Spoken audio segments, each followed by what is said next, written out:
오늘 이 본문의 시작 35절, 36절을 보면 아주 평온한 바닷가에서 일어나는 사건 같습니다. 뭔가 잔잔한 가을 풍경 호숫가에서 예수님과 제자들이 이제 여행을 떠나는 것 같은 그런 본문입니다. 지금 이전까지 제자들은 가버나움, 그러니까는 갈릴리 호수가 이렇게 동그랗게 있다고 생각한다면 위쪽의 가버나움에서 가다라 지방 혹은 거라사인 지방으로 약간 남동쪽으로 내려오는 그런 이 백길을 시작하고 있습니다. 그래서 35절에 예수님께서 그날 저물 때에 우리가 저편으로 건너가자고 했을 때 제자들은 아무런 이견 없이 예수님을 모시고 배에 올라탔습니다.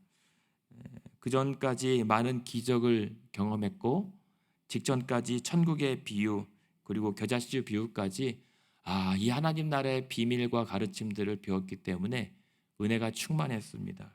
우리도 잘 알잖아요. 은혜 받으면 예수께서 어디로 가자고 하든지 아니 죽으라면 지금 당장 죽을 수 있을 것 같은 충만함이 있습니다. 그래서 이들이 그날 저물 때라고 하는 것은 이 어부들도 있었던 제자들이 이 갈릴리 호수의 밤에 배를 띄운다라고 하는 것은 그리고 한 가운데로 배를 몰고 간다는 것은 위험을 각오한다는 거거든요. 광풍과 저녁에 회오리바람 같은 게 치는 바다였기 때문에 잘 알면서도 불구하고 그들은 아무 말 없이 무리를 떠나 혹은 안전한 지대를 떠나 예수님을 그대로 모시고 갑니다. 생각해 보세요. 날이 저물 때에 석양이 아마 옆쪽에 있었겠죠. 북에서 남쪽으로 내려가니까 석양이 아름답게 노을 지고 거기에 예수님이 딱 뱃머리에 앉아 계시고 제자들이 가보자 하면서 힘차게 배를 젓고 따라가는 모습은 뭔가 영화의 아름다운 어떤 항해 장면처럼 보입니다. 그리고 이들이 예수님께서 저편으로 가자라고 했을 때는 우리가 원하는 방향이라고 생각했을 수도 있어요. 우리는 처음에 그렇게 예수를 믿습니다. 하나님께서 우리를 그렇게 원하시는 대로 항상 평안케 하시고 또 우리가 원하는 대로 응답하여 주실 거라고 믿고 어디든지 충성하겠다며 시작하는 게 우리의 신앙입니다.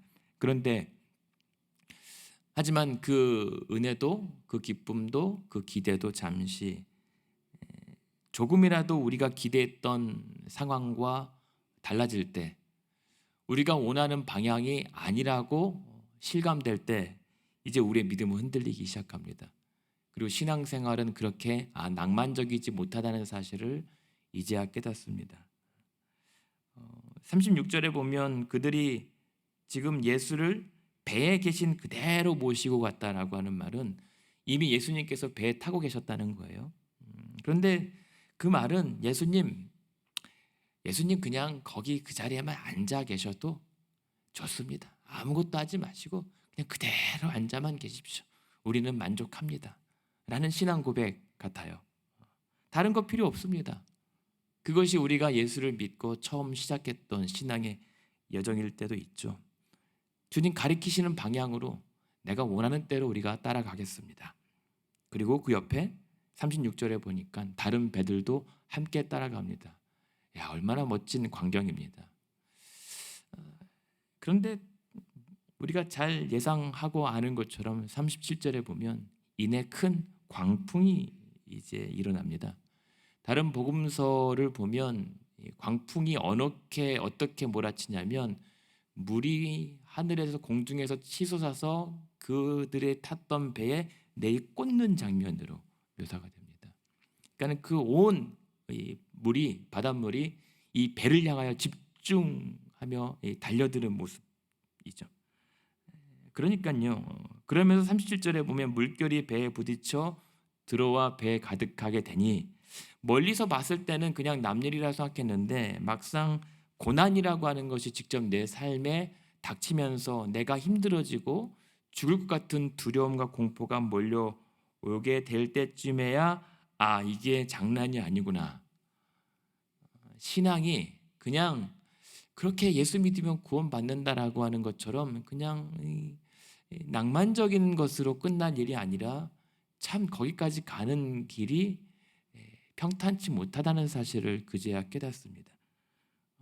그런데 지금 이렇게 위태롭게 된 상황은 지금 이 마가복음을 들고 읽는 당시 지금 예수님의 제자들 말고 그 사건이 일어난 이후에 예수님께서 부활하시고 이 땅에 남은 성도와 교회 성도들이 로마 시대의 압제와 핍박, 그리고 네로 황제의 괴롭힘, 그리고 옆에 성도가 당장 붙잡혀 가서 길거리에 불에 타 이제 밤을 밝히는 그런 제물로 삼여지는 이러한 핍박의 시기에 맞닥뜨렸던 성도들의 고민입니다. 예수 믿으면 된다고 했는데 예수님은 우리에게 찾아올 줄 모르시고 계속 성도와 교회는 죽어가고 핍박받고 마치 광풍이 몰아닥치듯 광기의 박해가 계속 교회를 향해 들어오는데 이제 두렵습니다. 그래서 석양이 들 무렵 날이 저물 때라고 하는 것은 우리 신앙의 회의가 찾아올 무렵이라고 보여줍니다. 이대로 믿는 것이 맞는가? 우리가 믿는 예수가 과연 우리가 생각했던 예수 맞는가? 그래서 이제 처음에는 아무 말 없이 예수님 앉아만 계십시오라고 했던 제자들이 가만히 있지 못합니다. 38절에 보면 이제 본색을 드러내죠.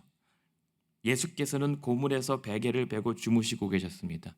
하필이면 차라리 뱃머리에서 주무셨으면 앞에 제자들이 예수님이 어떻게 가리키는 방향이라도 보면서 위로를 삼을 텐데 하필이면 배 뒷머리에서 그것도 베개까지 베고 주무십니다. 참 세상 태평하게 주무시는 것처럼 묘사가 됩니다. 그런 모습을 보니까 제자들이 얼마나 얄미울까요, 예수님이. 그러면서 제자들이 깨우며 이르되 선생님이여 우리가 이렇게 죽어가는 것을 왜 돌아보지 않으십니까? 라고 이제 따져듭니다. 깨우지만 선생님이라고 부르잖아요. 대체 당신 뭐 하시는 분입니까? 라고 이제 본색을 드러냅니다. 왜 나 몰라라 하십니까?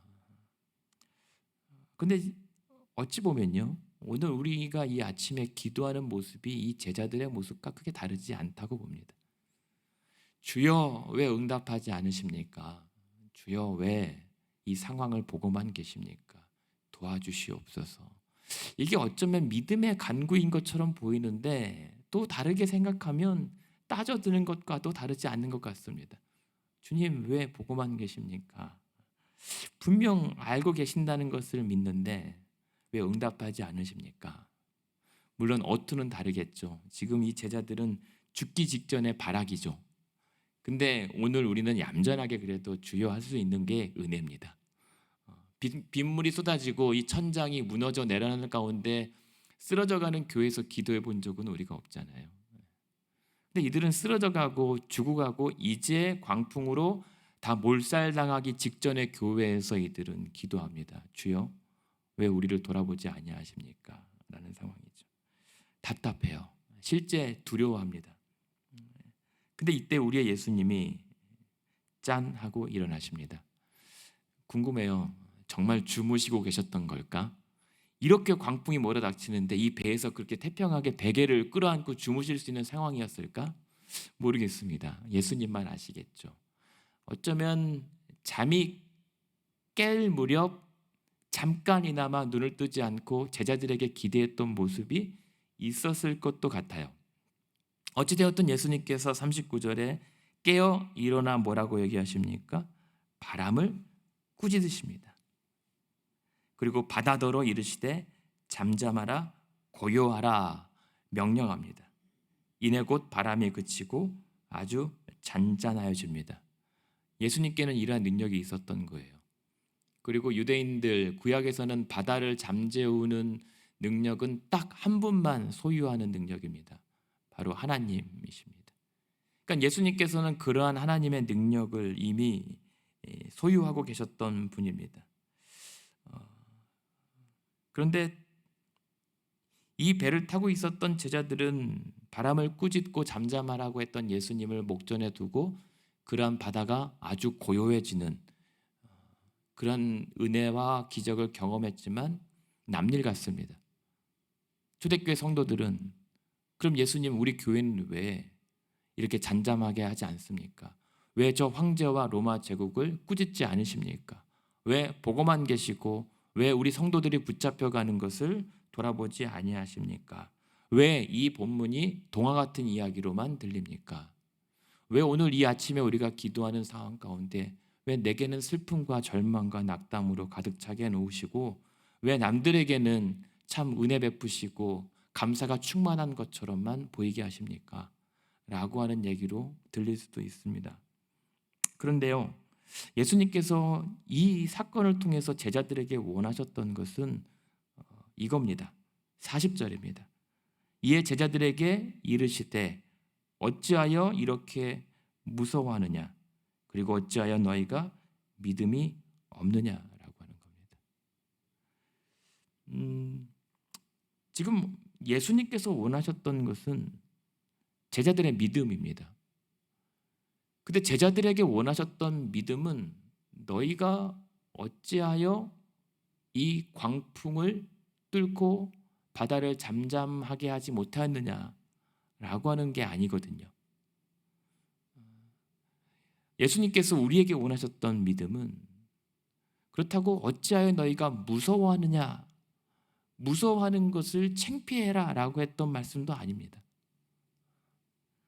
지금 어찌하여 너희가 믿음이 없느냐라고 하는 이 질문은 이렇게 우리가 이해하면 됩니다. 너희가 가지고 있는 믿음은 대체 어떤 믿음이냐인 거죠. 너희가 나를 그렇게 쫓아 여기까지 왔던 믿음은 어떠한 류의 믿음이었던가? 풍랑을 잠재우는 믿음을 예수께서 기대하셨던 건 아닙니다. 왜냐하면 예수님이 누구보다도 잘 알죠. 아무리 제자들이 그때 예수의 이름으로 잠잠할지어다 100만 번 외친다 해도 이들은 그럴 수 없다는 것을 예수님이 잘 아십니다.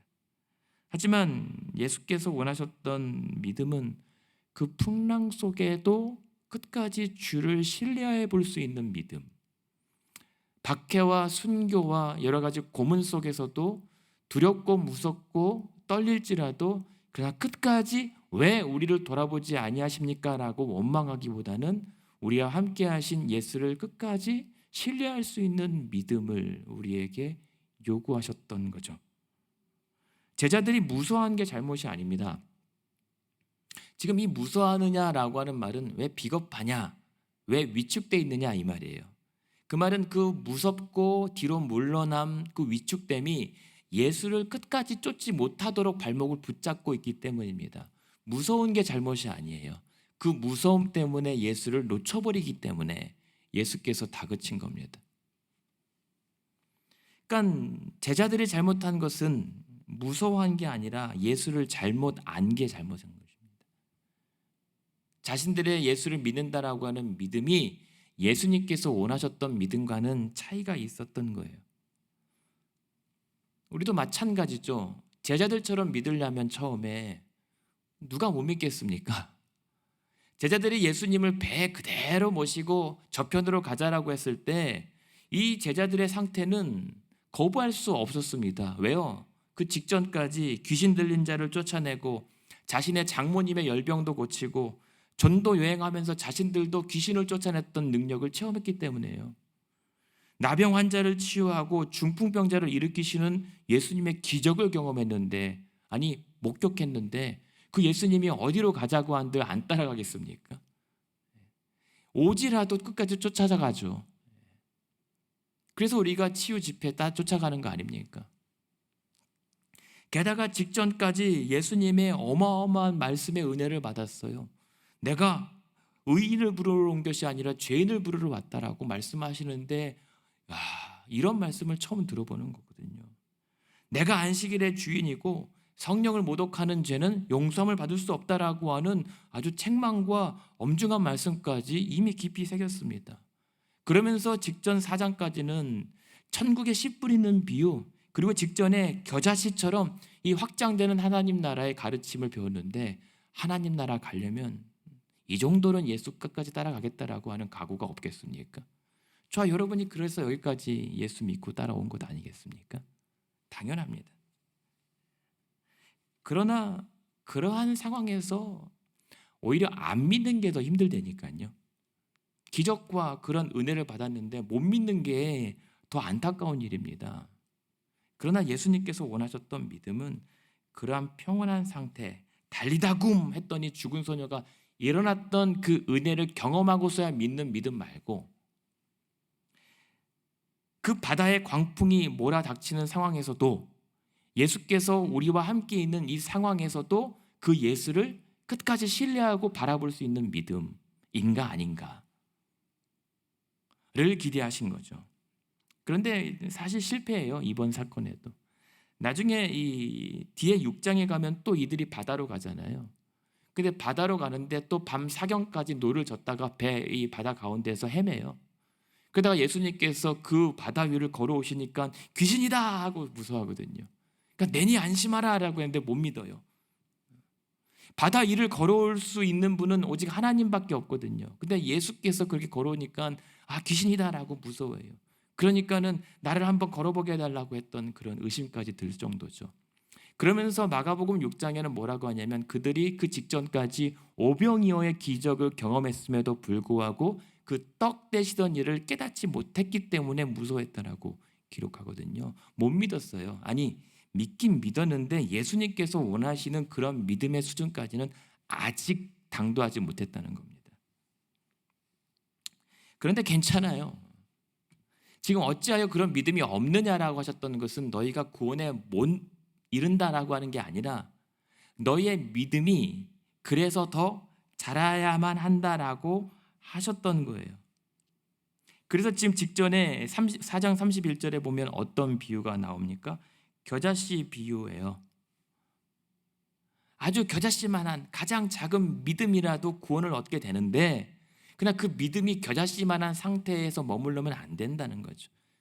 천국에 이르는 믿음이라고 한다면 그 광풍을 뚫고 조금씩 자라나는 신앙이 돼야 된다, 믿음이 돼야 된다라고 하는 것입니다.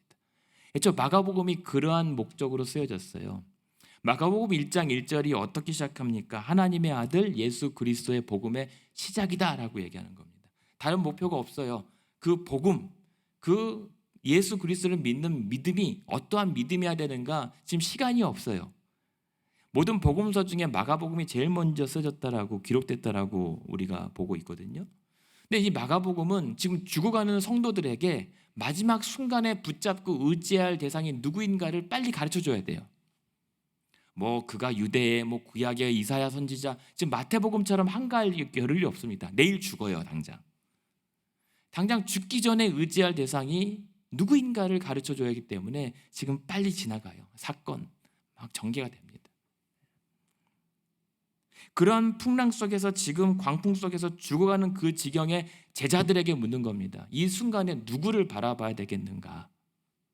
어떠한 믿음이어야 되겠는가라고 말씀하시죠. 그 초대교회 성도들과 저와 여러분에게도 동일하게 물어요.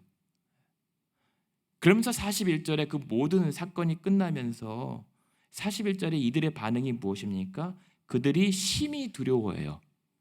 아니, 그 두려워했던 광풍이 잠자면 두려움은 사라져야 되잖아요.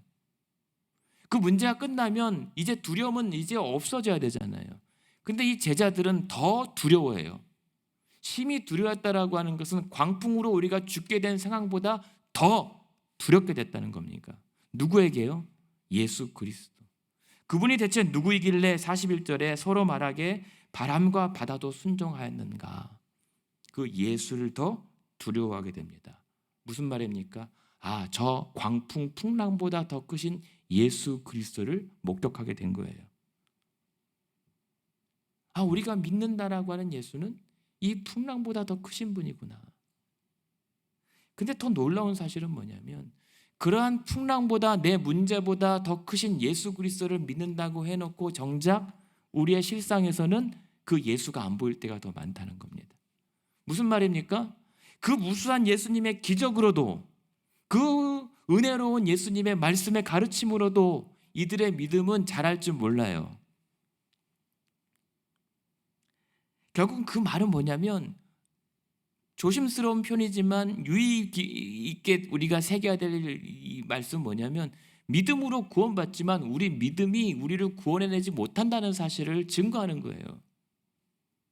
우리가 예수를 믿는다고 하는데, 그래서 그 기적을 믿고 예수님의 말씀을 믿는데, 그 믿음 가지고는 우리가 끝까지 예수를 바라보기 턱없이 부족하다는 사실입니다. 그런 기적과 배움으로 계속 보여줬지만 결국 제자들의 모습은 뭐예요? 안 돼요. 마가복음에 이번 주에 계속 제자들의 반응을 보게 될 텐데요. 오늘 그 첫 번째 모습이에요. 무지해요. 배웠지만 여전히 예수를 알지 못한 거란 말입니다. 그래서 어떻게 됩니까? 결국은 예수님께서 기적과 가르침으로도 안 되다, 보다 못해 안 되어서 하신 결단이 뭐예요? 아예 자신이 우리 인생의 그 죄의 경랑 속으로 자신을 내어 던져버리시잖아요. 그래서 풍랑 속으로 자신을 집어 던지는 그것을 통해서 우리의 죄의 풍랑의 광풍을 잠재우시는 분이 바로 예수 그리스도시란 말이에요. 결국 무슨 말입니까? 우리가 믿음으로 구원받는다는 사실은 우리의 열심과 의지와 경험이 아닙니다. 체험이 아니라 우리의 믿음의 대상이신 예수 그리스도께서 우리를 구원하신다는 사실이에요. 그 사실을 믿는 거예요. 근데 우리는 우리의 열심의 믿음으로 구원을 이뤄보려고 하는 착각에 빠질 때가 있습니다. 이들은 안 그랬나요? 예수께서 저편으로 밤에 배를 띄우자라고 했을 때 안 했나요? 그러나 이들을 구원하는 것은 이들의 열심이 아니었습니다. 그들이 끝까지 따라가 봤던, 아니 예수께서 떠나지 않고 저들과 함께 있었던 예수께서 바다를 잠재우고 저들을 구원해내신 거죠. 그러니까 예수님께서 십자가에서 왜 호령하지 않았을까? 그렇다면 십자가까지 올라가지 않아도 그 위에서 이 죄악의 권세들아 물러가라 호령했을 텐데도, 잠재울 수 있었을 텐데도, 자신이 말씀하셨던 것처럼 천사들을 호령해서 모든 왕의 권세들을 물리칠 수 있었을 텐데도 불구하고 왜 그때는 잠잠하셨을까? 예수님께서 원하시는 것은 그런 우리들의 믿음이 자라기를 원하셨기 때문이에요. 구원은 단번에 이루신다니까요. 그러나 절대 하나님께서 우리에게 강요하거나 예수께서 우리에게 주입하지 않았던 건 무엇입니까? 하나님을 사랑하는 것, 예수 그리스도를 믿는 것, 우리로 강제로 회개시키지 않습니다. 우리가 스스로 하나님을 사랑하여 돌아오기까지 기다리시는 것, 그리고 그 믿음이 끝까지 광풍 속에서도 예수 그리스도를 바라보고 신뢰할 수 있는 믿음의 분량까지 자라보는 것, 그게 십자가보다, 당신의 죽음보다, 고통보다 더 귀히 여기시고 기대하셨기 때문에 광풍조차도 잠재우실 수 있었던 예수님께서 그 십자가에서만큼은 끝까지 침묵하셨던 겁니다. 왜요? 그 십자가 정도가 되지 않으면 우리의 믿음이 자랄 턱이 없기 때문입니다. 십자가까지 가셨는데도 불구하고 안 믿는 것 보세요. 그리고 믿음이 안 자라는 것 보세요. 맨날 예수님께서 기적이요, 기적에 취해서 우리는 이스라엘의 지난날 과거의 실수를 계속 반복하고 있을 겁니다. 계속 심판의 대상으로만 전락하고 있겠죠. 그러니까 믿음이라고 하는 것을 결국 예수님께서 우리에게, 지금 여러분에게도 오늘 원하시는 믿음이라는 게 한번 가보다가 안 되면 마는 게 아니라 안 되더라도 가볼 때까지 따라 가보는 믿음인 거죠. 광풍이네 아니네 이게 아니라 광풍이라도 예수께서 가자고 하셨던 그 저편까지 끝까지 가보는 믿음. 그러니까 잘하는 믿음입니다. 우리에게 믿음 있으라 하지 않고 사실은 저와 여러분에게 겨자씨만한 믿음이 그 그리스도의 장성한 분량까지 자라기를 기대하시는 거예요. 그래서 오늘도 믿음이라고 하는 것은 우리의 의지와 생각과 결단이 아닙니다. 하나님께서 우리를 설득하시는 성령의 역사와 작업이에요. 계속 우리로 예수 그리스도를 바라보게 하시는 게 믿음이에요. 그래서 이 믿음이라고 하는 것은 예수를 바로 알고, 그리고 예수를 끝까지 신뢰하고 그 예수를 위하여 끝까지 헌신하고 내 생명까지 다 바칠 수 있는 의지와 행동이 믿음인 거예요. 누가 생각만으로 구원받는다고 했습니까? 누가 내가 믿는다라고 확신만 하면 구원받는다고 했습니까? 그건 믿음 아닙니다. 구원에 이르는 믿음 아닙니다. 착각입니다. 자기 기만입니다. 구원에 이르는 믿음이라고 하는 것은 오직 한 분 예수 그리스도를 바로 끝까지 광풍 속에서도 바라볼 수 있는 믿음인 거죠. 그러면 그가 나를 반드시 구원해내신다라고 하는 사실을 끝까지 놓지 않는 게 믿음이에요. 그러면 당연히 행동과 의지의 변화가 일어날 수밖에 없습니다. 그래서 야고보 사도가 그 이미 구원 얻은 성도들에게 착각하지 말라, 행함이 없는 믿음은 죽은 믿음이라고 한 것이 그 말이에요. 믿음으로 구원받는데 정말 구원에 이르는 믿음이라고 하는 것은 예수를 위하여 그렇게 살아볼 수 있는 행동과 의지까지다라고 얘기하는 겁니다.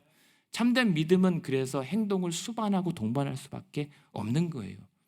누가 누워서 생각만 하면 구원받는다고 했습니까? 그러면 다 구원받죠.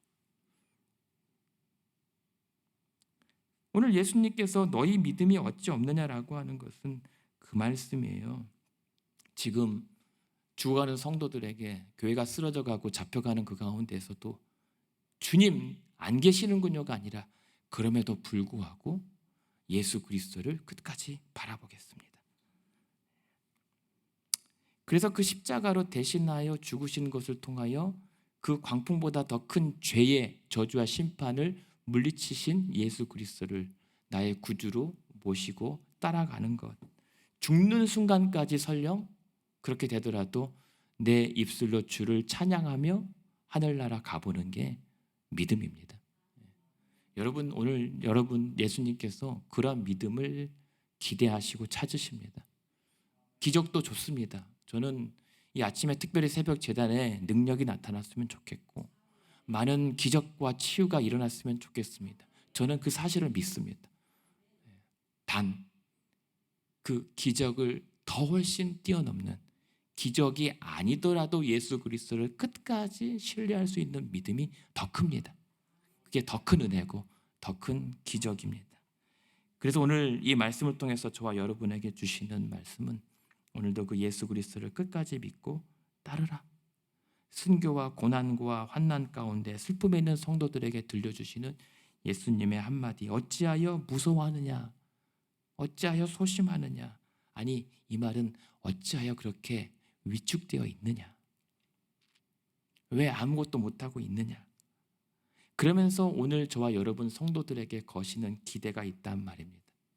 한번 나 믿고 다시 한번 끝까지 따라가 보지 않을래? 저편으로 우리 한번 가보지 않을래? 내가 너와 함께 할 것이다. 가보겠느냐라고 물으시는 거예요. 그랬을 때 예수님은 지금 너희가 어찌하여 무수하느냐라고 했던 것은 꾸짖는 게 아니라 사실은 격려하고 응원하고 계셨던 겁니다. 한번 해보지 않을래? 그렇게 오늘 저와 여러분이 예수님을 끝까지 한번 믿고 속눈샘 치고 또 따라가 보는 저와 여러분의 하루 되기 원합니다. 하지만 예수님은 우리를 결코 기만하지 않고 실망시키지 않으실 겁니다. 그래서 바람과 바다조차도 순종하는 예수를 저와 여러분도 끝까지 신뢰하며 오늘도 승리하는, 그래서 가다 보니 예수께서 바다와 바람을 꾸짖고 잠잠해지는 그런 하루 되기를 주님의 이름으로 축원합니다.